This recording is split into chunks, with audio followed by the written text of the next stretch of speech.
into our presentation for today, can I just offer one bit of Mama Hen advice for you? During that Facebook Live, when your amazing team at PAR is willing to sit there and answer questions and tell you what's going on, please be kind and gracious. Don't say hateful, ugly things in the comments. Don't send that little angry emoji face up, because that hurts people's feelings. And I have never seen volunteers and staff working as hard as they're working right now under, of course, we all keep saying unprecedented situation. It is unprecedented, and our leadership didn't expect it, and ugly behavior doesn't help anybody. So if y'all see other members acting ugly, can y'all please maybe send them a text and say, hey friend, go get a cocktail and breathe a little bit, because that would make my heart glad. So thank you very much on behalf of all reasonable people out there. And I mentioned earlier, people forget that what they type on the Facebooks can be seen by people. And that's not just realtors. Hello, people in the public can see it, and they ain't gonna hire you if you're a nasty, ugly, hateful person. I'm just saying, unless they're nasty, ugly, and hateful, and that's not the client base you want, I'm guessing. Although I know in Philly, y'all are special and stuff, but y'all can handle things, but be nice. Okay. Now, that being said, you already heard about your YouTube library. The recording from last week, I believe, is there, unless I'm wrong. Isn't it there, Stephanie? Or it's available somehow? Do you know? Stephanie thinks so. Matt turned his camera off. So yes. I like, Stephanie was goldfish, and she was like, which is my favorite. We actually just did it today or last night, late last night. So see, it's fresh. See, because while they were doing that, I was performing surgery, and it's all complete now. The crab is now healed. So it's when you read session 1, or watch it, actually, some of y'all read, some of you watch. We talked about how we need to redefine what realtors do and who we are, not just for the purposes of our marketing, but for our clients, past clients, future clients, and all members of our communities to understand. Because frankly, if we had that better general understanding, y'all might have better, let's just say, reactions from elected officials in Pennsylvania, but they don't know who we are, and they absolutely don't understand. Which is great that y'all have Todd in the State House, but he's one dude right now doing yeoman's work. He's doing a great job so far, so do make sure and send him a thank you note. But anyway, we talked about getting our messaging fixed, that who we are as realtors is professional problem solvers, and we need to get that into our conversations as often as possible. We also talked about using tools like Zoom to be out there in front of people in a helpful and proactive way to maintain and build on our relationships. So with that being said, we're going to go through session 2 here, which is #Be the Resource. It's kind of the whole series, but this is a very meaty session here. And if I run out of time in my slides, which has been something that's happened a couple of times, never fear, I'll squish it all into next week for session 3. So y'all just roll with me, because I'm a realtor, and it's kind of how it works on listings and buyers. And sometimes you have to just kind of reallocate time. But I want us to think very carefully right now about putting ourselves on a diet. And I don't just mean the fact that y'all are at home and you're way too close to your refrigerator all day, every day. That's a different kind of diet. I mean a media diet. Now, I myself am a political junkie. Anybody that knows me or knows anything about me knows that I'm very dialed into politics, and I enjoy it most of the time. It's not super enjoyable right now because almost every headline is designed to induce panic and fear. Every report is designed to bolster somebody's opinion, and it's very hard to find any reasonable, factual, level-headed information. And you have to remember, friends, it doesn't matter what side of the spectrum you tend to fall on politically. All of them have a purpose when they write headlines, and that's to make money. Every time y'all fall for it and click on it, they get paid. So they are paid to have the most salacious headlines possible with leads that are going to make your blood pressure go up. So you're like, what is this? Click, and then they get paid. And every time they induce that kind of a response, your ability to focus and move forward in your real estate business is really diminished, because when you're suffering from fear and panic and you don't know which end is up, you do tend to lash out on Facebook in all caps and say ugly things. And then you can't call a past client because you're so mad. And we need to be doing certain things at all times to maintain a real estate business. So if you are going to reduce the amount of exposure that you have, and that's what I'm asking, okay, just bring it down. I consume my news now in the morning. I do my devotion first, and then I do the news so I can balance out my blood pressure, and then I turn it off all day long. I no longer look at it at the end of the day. I used to look at it just to see what happened all day. I can't right now because I need to stay in my space so that I can get through this pandemic with a healthy mindset. And so knowing that, if you pay attention to what your friends and family are saying as well, they are turning off the news too, because when they see this happen, they see all the gaggle, they're like, what's happened? What is it? Are there millions of people dead, or is everybody bankrupt? Because it's always two wild extremes.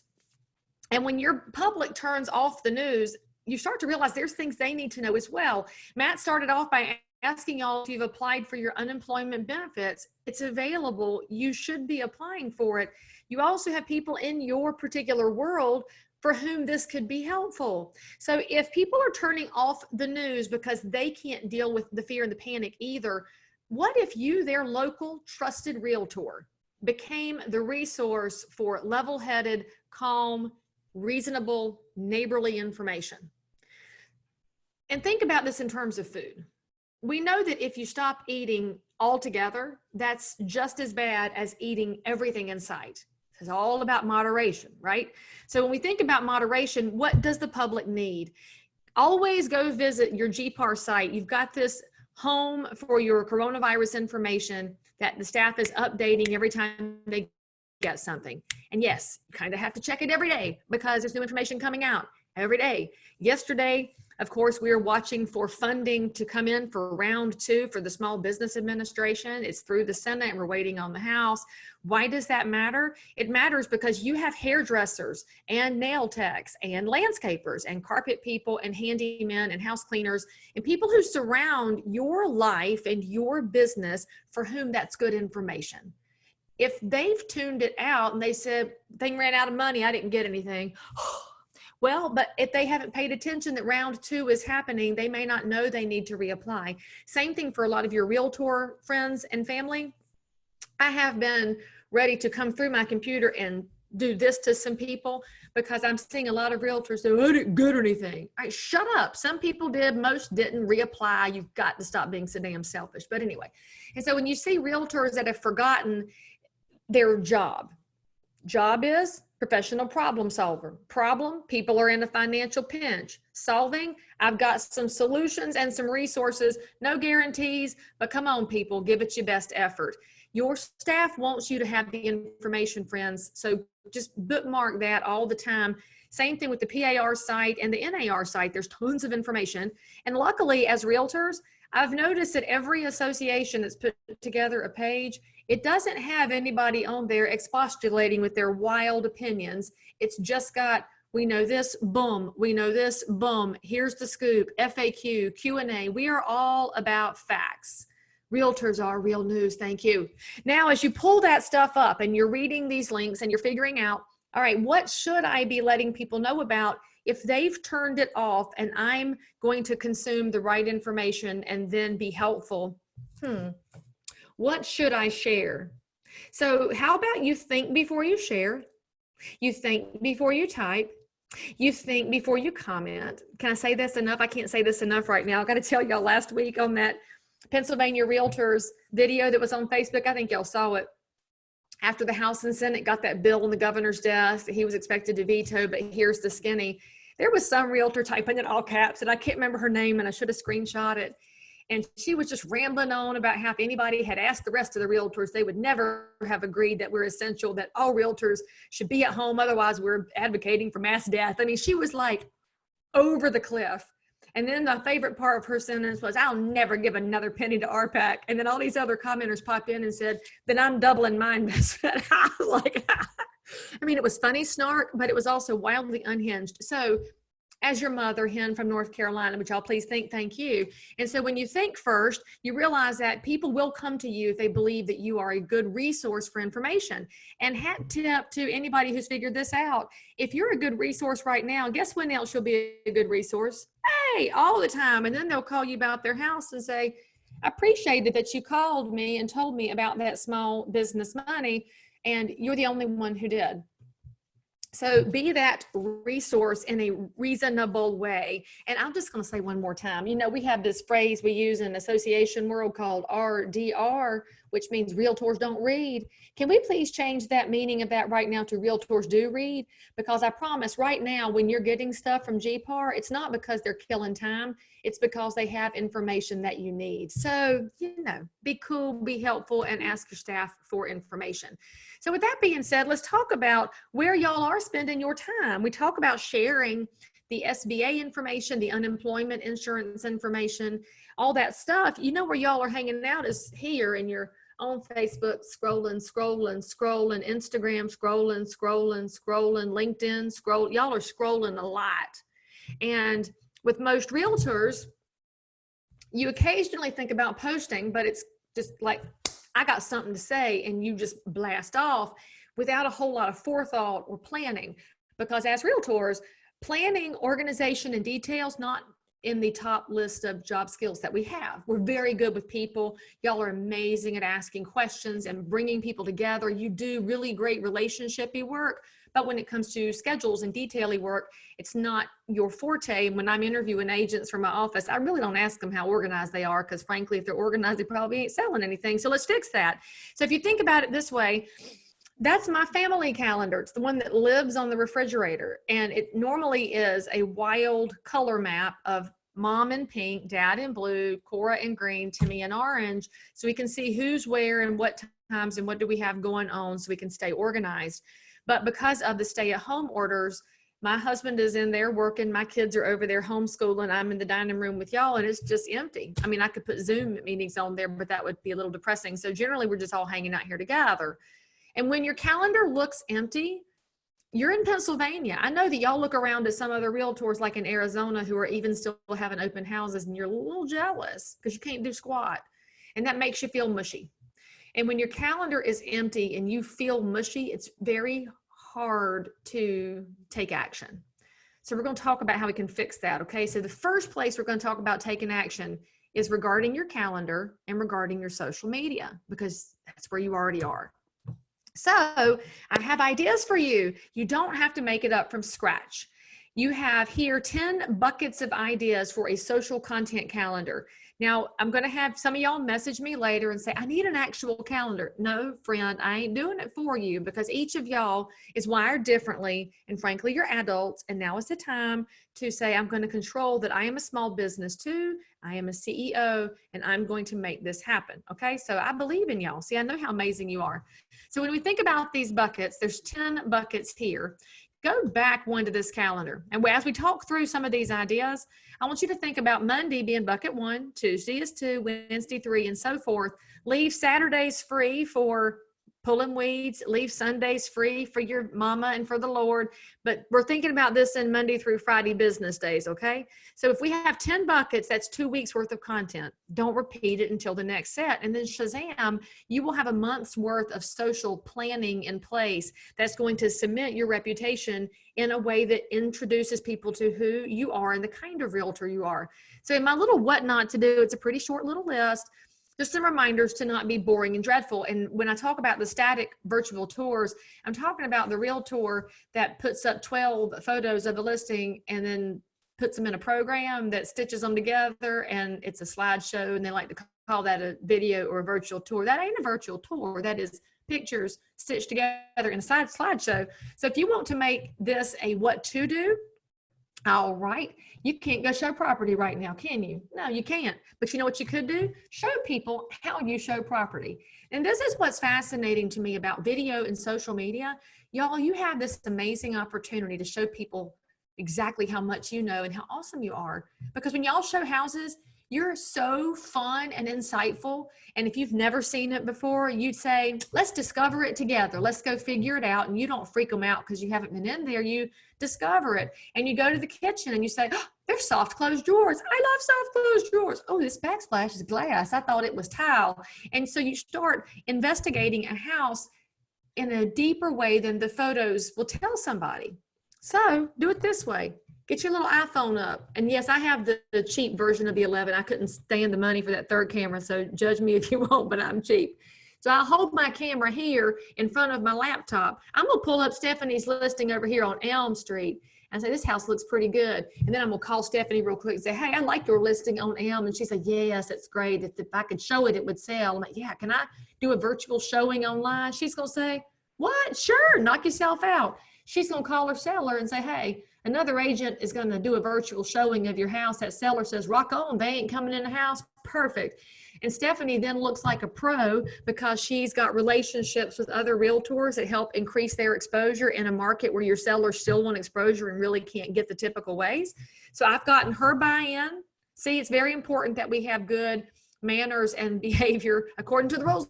And so we have her buy-in. She's got her seller's buy-in, and I'm going to do this. Start my Facebook Live and put the photos on the screen. I'm going to say, hey, so I was going to pretend y'all are looking at this with my buyer and myself, and we can't go in the house right now because of the rules, but I'll show y'all what I saw here, and check this out, and look at this, and look over in the corner, and did you know this about these windows, and this about this, and show people how you show houses. That's what a virtual showing should look like. Your amazing insights and voice attached to video showing somebody else's photos. Wouldn't that make people interested in your videos? It would, because it's far more intriguing than, welcome to this 2-story colonial. It's got wood exterior and 4-bedroom, 2.5 bath. We've got a living room, a dining room, a kitchen, some bedrooms.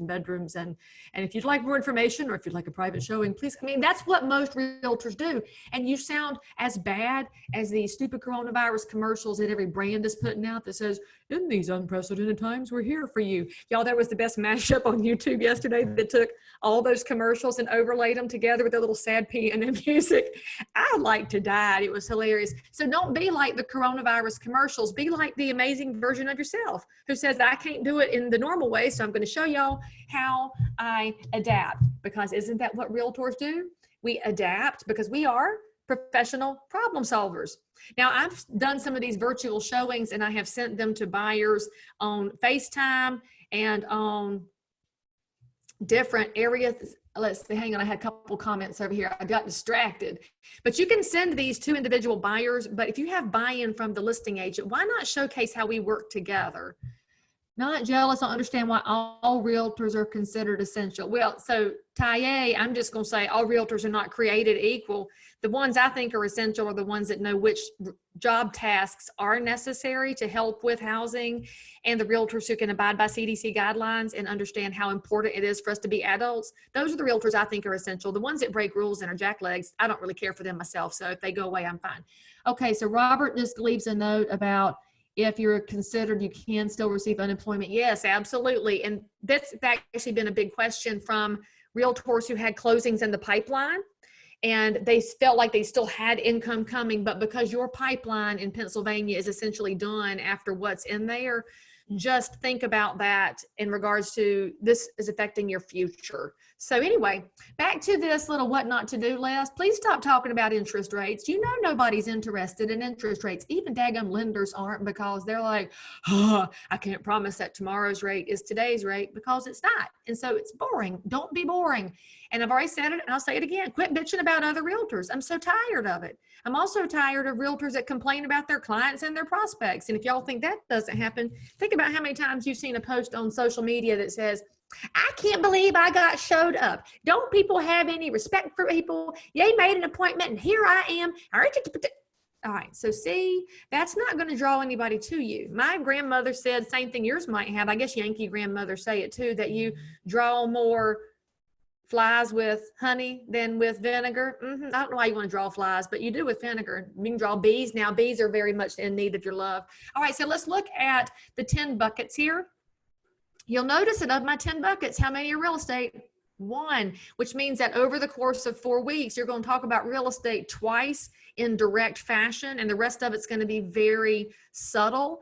This is because most of us in real estate, I look at your timeline and it's so boring and dreadful because it's all real estate, almost as bad as the realtors who post all quotes. I mean, give us your favorite quote, but you ain't got to post those little sad homilies every day. It's awful. So anyway, back to real estate stuff that isn't icky. What can you give people to do? I've been given some tasks to my future sellers through video, and I say, well, look, you can go out and pull weeds in your bed so that that's ready when we can go on the market. The tip that got me the most reaction back was when I made a little video, and I sent this directly to some of my prospects as well as posted it on my channels about cleaning out that space between the window and the screen of dead roly-polies, dead ladybugs, and spider webs. Give people something positive to do so that when the markets are reopened in some fashion, they will be ready to list. And they can do these things while they're at home. They can do these things as a family. They can get the kids involved. Give people jobs to do, y'all. It's such a wonderful opportunity for you to showcase it as a realtor. You will give your tips to the world because we are a profession of abundance, right? And you know that if you list a house and it's cleaner and nicer, it's more likely to sell. And frankly, your fellow realtors are far more likely to give you a showing. Because they'll be like, oh, heck yeah, I want to go show Stephanie's listings. I know she did all these things. The question about my slides not advancing, they didn't go anywhere. I'm still on this page with the social content list. I'm just talking because I talk a lot. But you can download this, by the way, at leibrown.com/resources. You don't need to do all of these things in specific. My hope is that while you're at home, your creative juices are flowing again, and you'll take these as a place for you to find your angle. I'll also point out here, it's a great place to educate people. The one I did a couple of days ago, it hasn't posted yet, but it will, was about final walkthroughs and what we do on a final walkthrough, because people don't always know what each step is. And in Charlotte, that's the only task I can perform as a realtor is a final walkthrough. So I was really excited to have one because I got to see a house and I got to see clients and I've missed them so much. And so you do what you can to educate people. What could a good tenant do right now? Well, if you've lost your income because of coronavirus, call your landlord. That's what good tenants do. They have communication. Tell people that. If you're a property manager or an investor, think about what tips you can give. And then you can also think about, in this bucket, how do you bring your vendors into your business? I had an interview with my home inspector 2 weeks ago, and one of the questions that I asked him was, what are the things people ought to do to their houses that they don't do, that when you go to inspect it, you think to yourself, well, if you had done this, I wouldn't be writing it up. And he's like, you got to caulk it, you know, always these little gaps, caulk it. And I'm like, hell yeah, Southerners got it. Caulk it, duct tape it, WD-40 it, and solve anything. But you're giving out information that shows people you are a pro who has other pros, and you will give the information out there.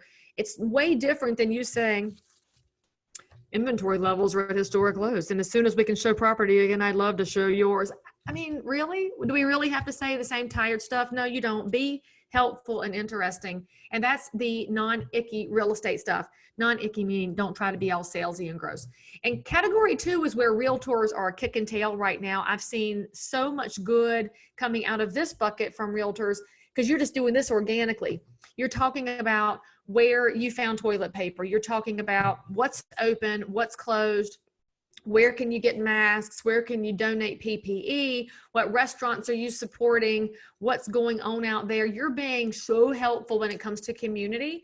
My only suggestion here is make sure that if you are promoting a somebody or a something, tag them in it so that they will know that you showed them love, which could allow them to show you love back later on. I know that's not why y'all are showcasing things, but just think about the positive impact long-term. Local business highlights are super important right now, especially with small business being under so much trouble. If you have a small business client or a neighbor or somebody you know who's changed their way of business to survive, think about how you can showcase them, and never mention that you're in real estate because you don't have to, except that you got to follow your commission guidelines. If you ever wonder why all my stuff says I'm Leigh Brown with One Community Real Estate, it's a state commission guideline that I identify my brokerage every time I'm out there. So I work really hard to do that, even on my joke of the day. So just know your PAR and real estate commission rules. So with number 3, big deal, and definitely one you could be posting about right quick, talking about emergency planning. We are in a tornado hotbed right now in the southeast. Another one hit Oklahoma last night, and Los Angeles had an earthquake 2 days ago. And of course, Los Angeles people all got on Twitter to talk about it. instead of talking about planning and how they could have been better prepared for it. So think about telling your clients to go to ready.gov. It's listed right there. And on that government site, it will help people formulate a family plan. Now you're thinking, well, Leigh, we don't have tornadoes.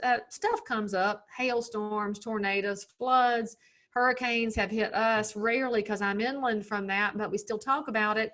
And primarily, y'all, house fires.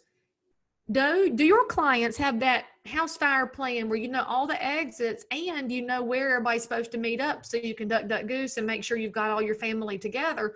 Y'all, most people don't have this. They think they've got an idea in their head, but they haven't done a plan.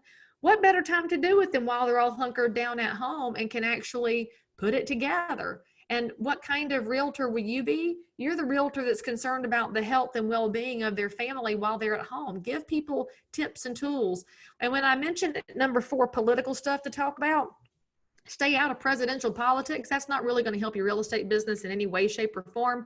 But y'all should be talking about what's going on. Your clients may not know why there's a kerfluffle over real estate as essential service. And you could say, look, if you're curious about what all this talk is right now as a realtor, I can only do X. I can't do A, B, C, D, E, F, G, X, Y, Z. So we're trying to help the elected officials know that, you know, if we're allowed to operate, it would be under guidelines, blah, blah, blah, blah. Tell the public that. Don't they want to know why you can't show them houses and why you can't list? Don't let them make assumptions. And then talk about what is happening. Give people information. Planning and zoning was a hot topic in my town last week because they had the first meeting on Zoom in ever. They've only done it in person, and Zoom was hot. And this zoning request got turned down for a condo development that was being put in really the wrong location. And a bunch of people logged in, and they wouldn't have gone to the meeting in person. And so it was very interesting to watch my neighbors in action because they had been receiving word about it. So just think about how you can keep people engaged and informed. And I'll remind you here, we're in a pretty hot and heavy election year in 2020. And our elected officials or candidates don't really have a good way to campaign. They can't door knock, which is traditional retail real estate, and calling people is not necessarily welcome right now because they're all stressed out. So if you have good candidates running for office that you know are level-headed and amazing for property rights, think about what you can do to support them and maybe do an interview with them on your social feed and just ask them. This is not about you ranting and raving and foaming at the mouth. I'm a question asker. Let me ask questions. Now, I meet with my congressman by FaceTime about once a week because I'm totally a busybody. And I will ask my VIPs, I will send them a note or a text and say, I'm going to have a meeting with Congressman Hudson this week. Do you want me to ask him anything for you? I'll solicit questions. I'll ask him what they want and I'll report it back. That's where you can be the kind of realtor who doesn't try to color everything with your opinions. You're just trying to be a resource, gather the information and put it out there. And then you see the other categories on page 2, active living, healthcare, grocery. On healthcare, by the way, make sure all of your realtor friends know about NAR providing 2 months of telehealth coverage for non-emergency medical so you can stay out of doctors' offices and hospitals. That's a huge benefit. And I'll give you the link at the end where the info is located. So now that you're thinking about your social media, less in terms of I'm just going to post when I feel like it, but now it's a plan, right? And it's going to be a multifaceted plan where you're taking not just an article from the news, but this is your version of it. And so Anastasia, you're going to say, you know what? I'm going to tell you all about my favorite grocery store. And you know what? They've added a first responder hour, which is kind of cool. They're now giving first responders 8 to 9 p.m. on Thursdays, and they restock it right before then. So they can go to the grocery store with all of their scrubs on and masks on and all their exhaustion and maybe not be so covered up with other people. Tell people that kind of stuff. They're interested in it. They're interested in you being the one that shares the info. And that's a positive reaction on who realtors are. But because that's your first system and it's a little calendar, you built a system. And all of you who threw up in your mouth a little bit when Stephanie warned you that we were going to talk about organizing your business, now we're going to actually organize your business. Now, you realtors have told me for years, all the ones I coach and I meet when I'm out speaking, you're like, I'll do it, but Leigh, right now I'm just so busy. And now you're not busy. And then you told me I didn't have time. You know what you have right now? Time. You can get it done.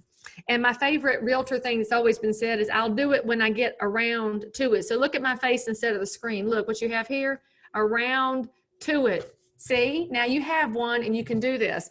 And I'll tell you, what's going to change in your business when you start to add some systems is you will be less of the realtor who lives in a series of piles, less of this realtor who has a lead on the corner of the grocery list that was ripped off and who didn't write down the name and wrote down the phone number. And now she was looking through, I don't know what her name is, I won't call her out. She had to look through her missed calls to find this phone number because she doesn't remember when it came in. And maybe I'm the only realtor who's ever had that happen, where I have written down a phone number on the corner of a piece of paper, ripped it off and laid it on my desk, came back and said, "The hell is this? I don't know who it is." And now I'm scared to call them because they're going to expect me to be an expert. And I don't know why they called me in the first place. This happens even when you have systems, but you will reduce it when you are somewhat organized. So here's how we're going to do this. Get a piece of paper out. Y'all are all sitting at a desk, or well, I can't say that. There was somebody sitting on a couch. I believe that was Gregory. He has vanished now because he looked very comfortable. Get a piece of paper. Get you an ink pen, okay? We're going to build a system right now. And then you can't tell me that you don't have time or don't know how, because frankly, y'all, all this is a brain dump. And everything you need is right here. I know how good y'all are as realtors. I know some of these names in this list. You're really good at real estate. You know a ton. Unfortunately for you, it lives right here. And I can hear you arguing with me. You're thinking, Leigh Brown, by the time I write it down, I could have just done it. Yeah, I know that. I'm fully aware of how long it takes you to pick up an ink pen and write something down. However, I hate to be the one to tell y'all this, but maybe nobody warned you. Y'all are all going to die one day. Whether it's coronavirus or a beer truck or a brain aneurysm, it doesn't matter. You're going to pass. And because you're realtors, you will still be working. And because you will still be working, you will have a buyer or a seller in transition. And then, much to your dismay, you're going to find out that they don't just give up on real estate because you have passed. And I know that realtors have a little bit of an ego situation sometimes, you know, a few of them, I won't name any names. And they say, but they called me, Leigh. They called me because I'm a great realtor. They did. But when you pass and Stephanie's their broker and she passes them off to somebody else and they call in, they say, what's going on? And Stephanie's like, oh, I forgot to tell you, Anastasia passed. And they go, oh, moment of silence. Okay, well, what do we do now? Because y'all, that's just real life. And I hate to be the one that had to warn you that this could happen. I've seen it happen many, many times. So here's the skinny. If Anastasia was Little Miss Organized Realtor with her binders and checklists and everything's in place, Stephanie picks that up talking to that seller and says, well, it looks like you were here in the process. Let me get a quick update based on Stephanie. You know, Anastasia's notes, man, she was so organized. It's boom, boom, boom. And the seller thinks that real estate's okay. The problem is the seller, you call them and Stephanie says, well, all right, well, that was your agent. So how many showings did you have? Well, I don't know. Well, where'd you get this price? I don't know. Well, what was the plan? I don't know. What kind of marketing did you? I don't know. Because sellers often aren't in the skinny with us because you're storing everything here. So you've got to get it out, y'all. This is what proves to the world that you actually are a small business and an entrepreneur, is organizing yourself in some fashion, okay? And we're going to do it in chunks. The first chunk we're going to do right now is a price adjustment worksheet checklist. You can call it price improvement if you want. I hate using that phrase because my sellers don't seem to think it's improved when we go down in price. I usually call it a market reaction checklist because we are definitely reacting to the market. So we're going to jot down all the things you do to reduce the price. First thing is come to the acknowledgement of the fact that it needs to be reduced. And this is where, as realtors, we totally hear both sides of our brains. You have the emotional side that says, I love this house though, and they staged it and they did what I said, and they've had 1,000 showings and no offers. And I know it's really close and I really love this house and I don't want to tell them we're wrong. That's one side of your brain. And the other side says, yeah, but you've had 1,000 showings and no offers. You know you're too high. Come on, man. Come on. You knew. And so you have this side over here and this side. And you're realtors. You know which one y'all like to listen to? The happy side, because you're realtors and you're very optimistic and positive. You hate the idea of changing a price because you know it's a confrontational conversation, right? this will help fix that. Systems help you realize that your job as a professional problem solver, you're not here to make things difficult. You're just here to tell the truth, right? Facts. So we're going to acknowledge it. Check. Next item on our list, set an appointment with the seller.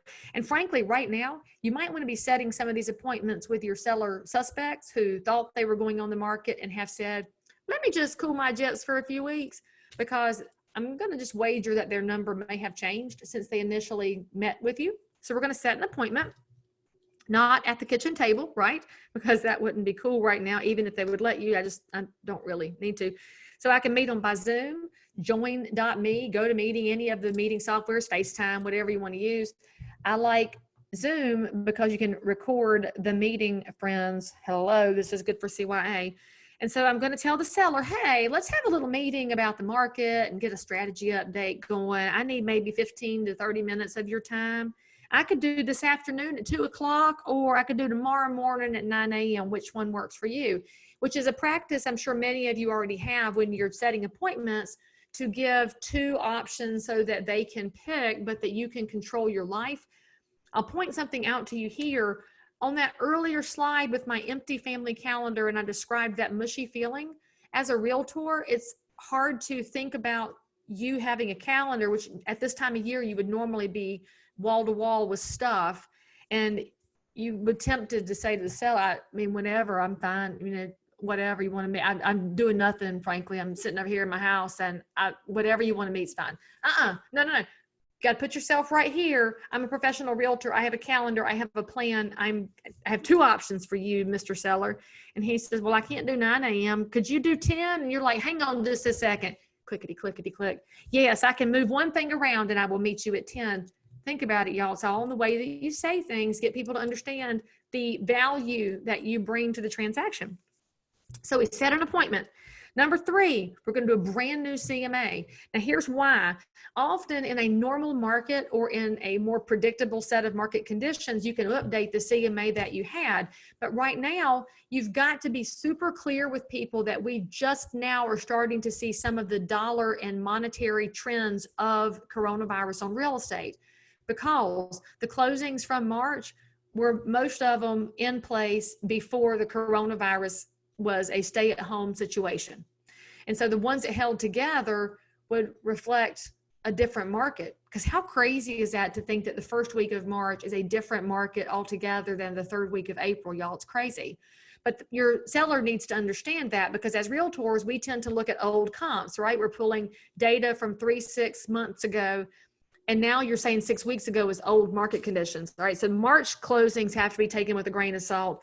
Your April closings, y'all have seen some electronic closings that have happened, and they are going to be, a lot of them, again, early March contracts that have 45 or 60-day closings. Some of them might be investor deals that were bought sight unseen. You might have a few from the new market conditions, but the April data is going to be a little bit harder to pin down. It's going to be May closings that start to really show us the impact on the number of sales, the year-over-year numbers, and what's happening with the price trend. Now, that being said, y'all are obviously the advanced realtors because you took the time to get educated and get here right now.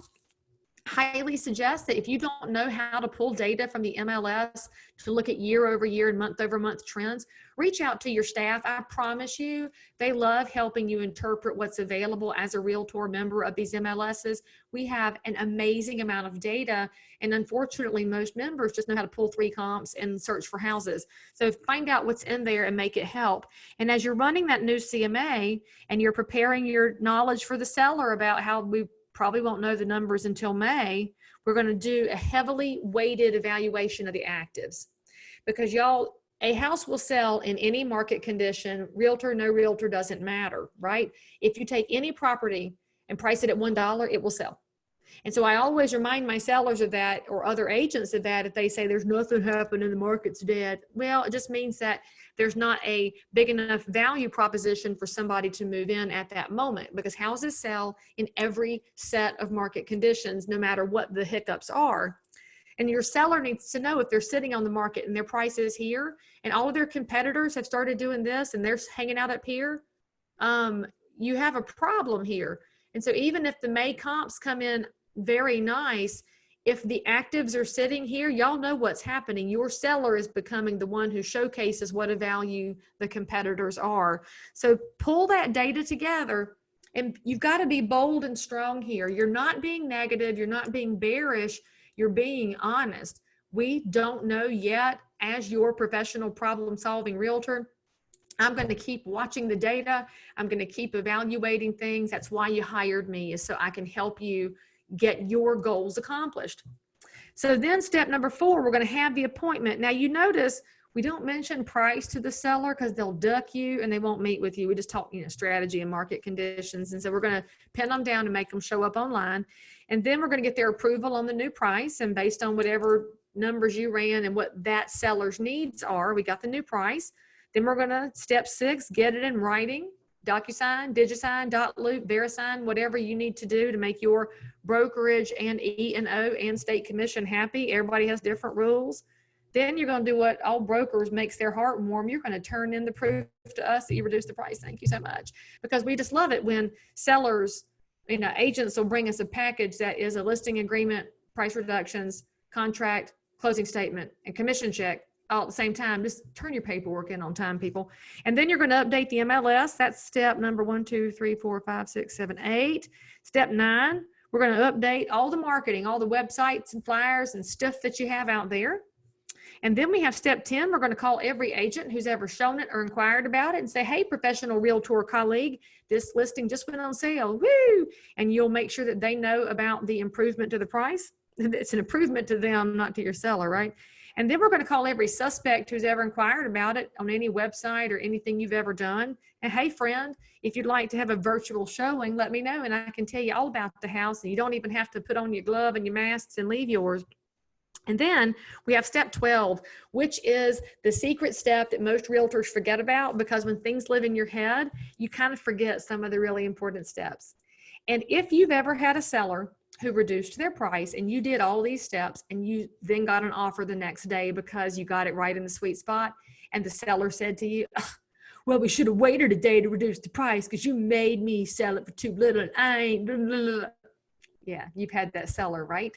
And that happens because you forgot step 12. Step 12 is call the seller and tell them all the stuff you just did. Listen, y'all, as realtors, if you would tell people the volume of work that you're doing on their behalf, they would question your value a lot less. Because if you told them, I spent 4 hours doing all this stuff for your house, then the offer comes in. The seller doesn't say, oh, we should have just waited a minute. They say, man, all that stuff you did paid off. Think about it. We have to change what they think about who we are. And this is not showing that Staples easy button thing. Don't tell people you're going to make it easy. Tell them you're working your batukas off, because you are. And so then you have these 12 steps. You jotted it down.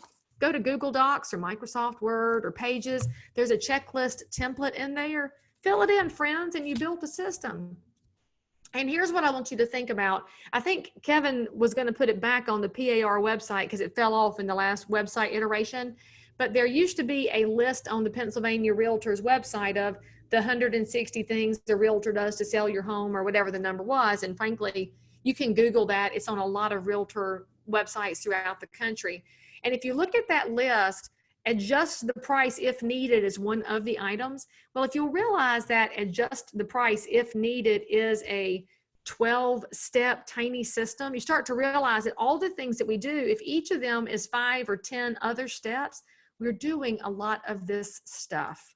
Men, of course, you are color-coded. You don't surprise me at all. Sending your market performance reports. So there's ways to stay organized online. She's using Google Calendars. I'm a paper person, so it's whatever you're going to utilize. But when you start that price reduction system, look at the list I gave you and say, but Leigh, I also do a sign writer. Great, add that in. I also do a Facebook ad. Great, write that in. Personalize your program based on the way that you conduct your business, because each of us handles things differently, and that's okay. And then think about this. You built one system, build the rest of them. You have the time right now. So what you could be thinking of is how you are sure the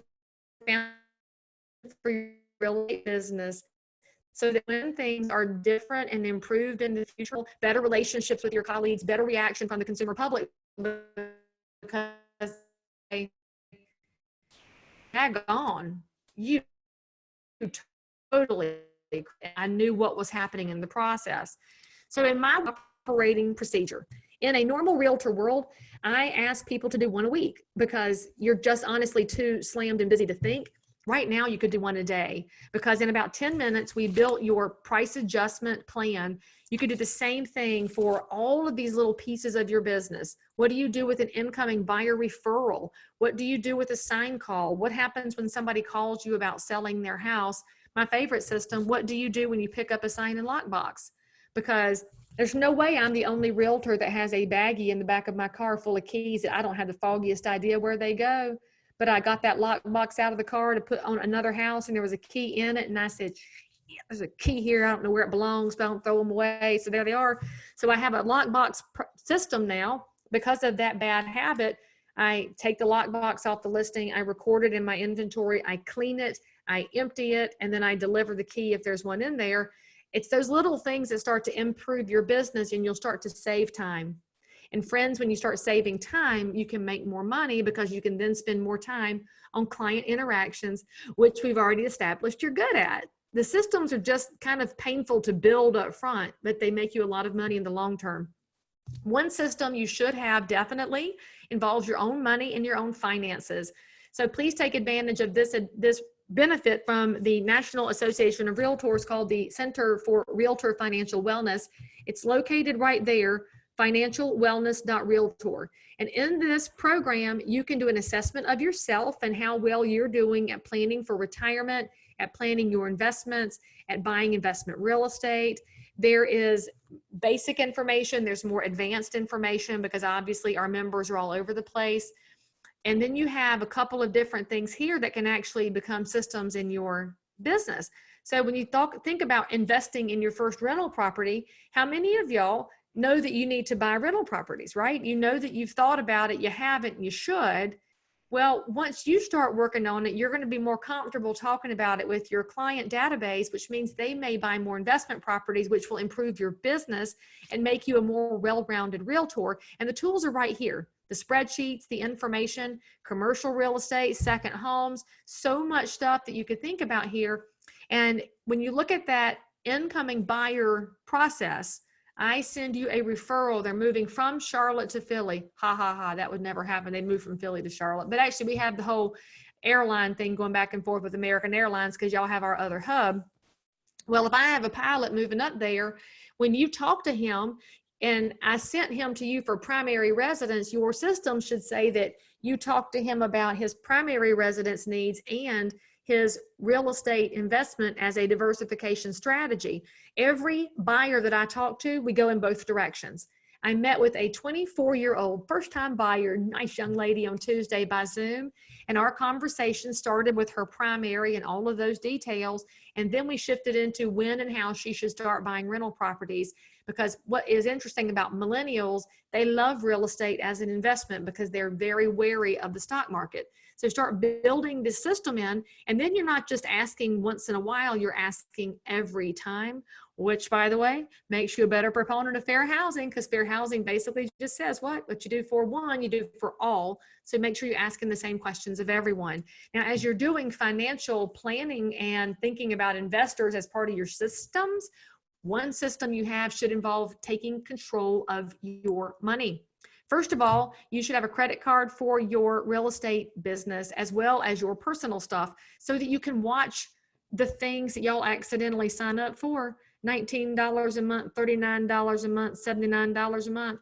One of the realtors that I coach posted on Facebook yesterday that he finally sat down with his card and went through his statement and eliminated stuff he was not using. All right. So he was not using $637 a month, just rolling out of his account. Because as realtors, again, we're not wired to be detail organized people. And so you're like, well, if the statement looks like this and I can pay it, I pay it. Right now, we don't know how long this unknown is going to last or when the markets will start to rebound. So get into your statement. I mean, have a shot of something first, because it's kind of painful to look at where money is escaping your account, and shut it down. And with your personal card, look, if you know all 16 digits by heart and the security code and the expiration date and everything, it's easy to impulse buy on Amazon Prime. However, if you'll call your credit card company and say, hey, I dropped my card at Wegmans near the produce and I wasn't picking it up because coronavirus, could have jumped on the card, they will overnight you a new one with a whole new number on it. And then I want you to put it in your pocketbook across the kitchen. And men, if you don't have a pocketbook, put it in your purse. And so put it across the kitchen. And then when you're about to pull the trigger on something over here, you're going to have to get up, walk over and get it.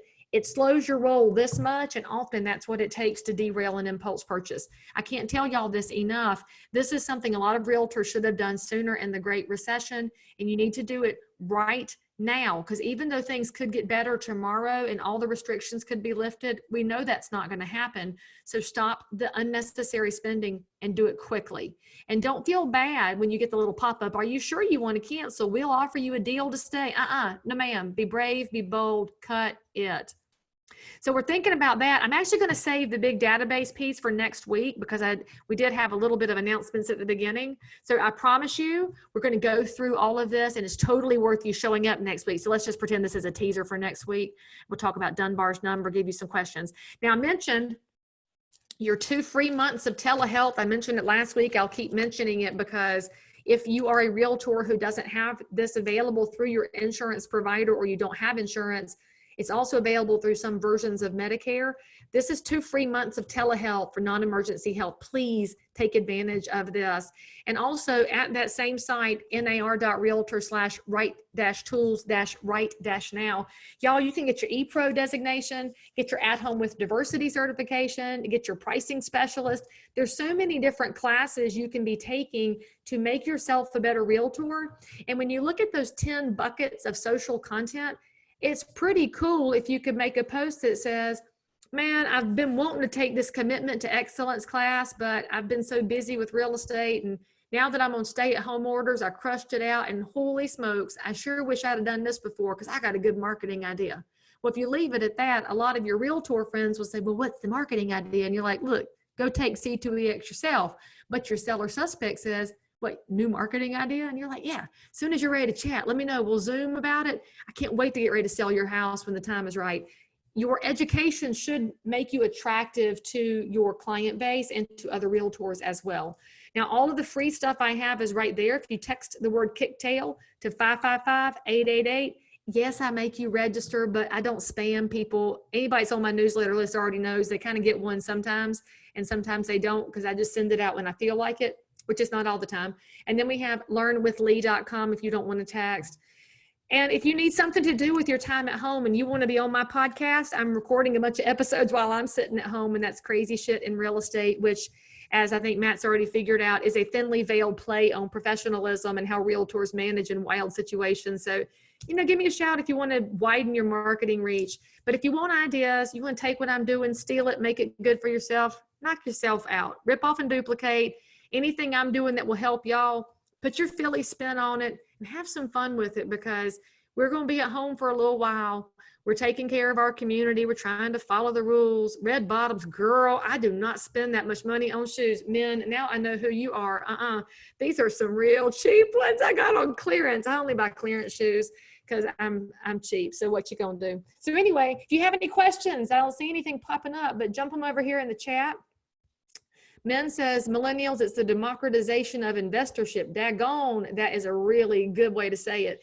And I'll tell you, a fascinating thing is that with the millennials I have had the pleasure to work with, it's kind of striking that they're more interested in investments than they are in primary residence, because they want to be able to pick up and move at any time and chase a job, chase a love, go be in the Peace Corps, whatever. But they think real estate is a good investment. In fact, the latest research study showed that 85% of millennials surveyed believe real estate's the best investment. So if you're talking to young people, if they're nervous about the markets, help them think about real estate rentals, because we know that there will be tenants in every kind of market condition. So I hope you got something you could use. I hope that you feel a little bit more inspired to go build a system. Your homework between this session and session 3 is to go get that price adjustment worksheet turned into an actual checklist for your business, because I believe you can do it. It is to create a social content strategy and schedule for yourself. And that's really all I want y'all to do between now and next week. Now, you most advanced people can do a whole lot more, but give yourself something to get done. Next week, we're going to have even more for you, obviously, because you're going to get the rest of the session too. But I'm glad that y'all invested the time in being here. Please do reach out to your fellow realtors that you don't see in the attendees and you don't know if they showed up. Let them know that the association cares. The association is doing everything possible to give you positive outlook and action things that you can do regardless of what's happening in the market, because real estate needs you. Real estate needs us, and our association is really showcasing why we have been a member of this for all these years. You can always email me. You can always Facebook me and Instagram me. I've warned y'all before, I'll tell you again, I'm very political on Twitter. So if you don't want to play in that dumpster fire, don't come over there. So that's just the warning. So I'll turn it back over to Madam Presidente and CEO Braden. Y'all can have it back.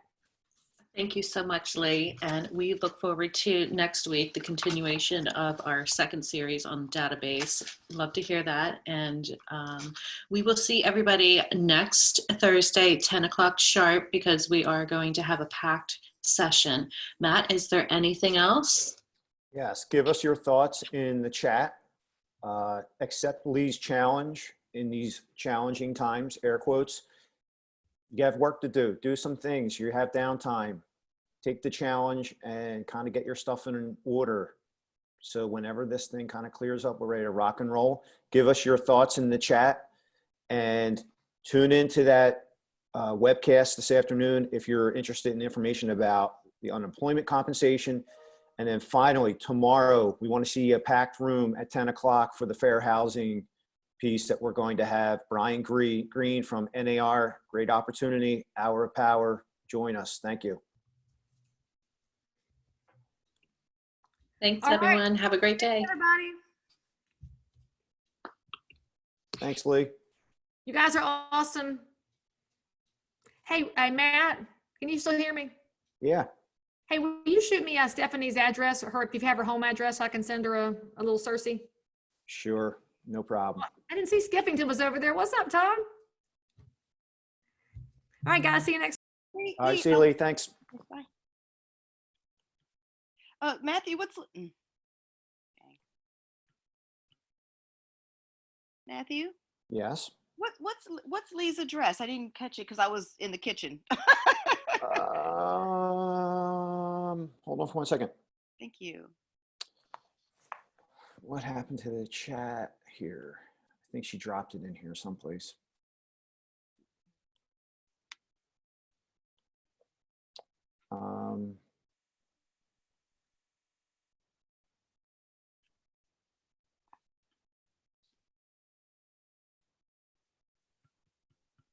I was checking the chat also. Yeah, I thought I saw it in here, well, but I must have made something up. maybe she put it last. I know. Yeah, I don't see it so far. You know what? We're looking for her email address. Yes, not her website or anything, just her email. Yeah, hold on for 1 second. Mm-hmm. Thank you.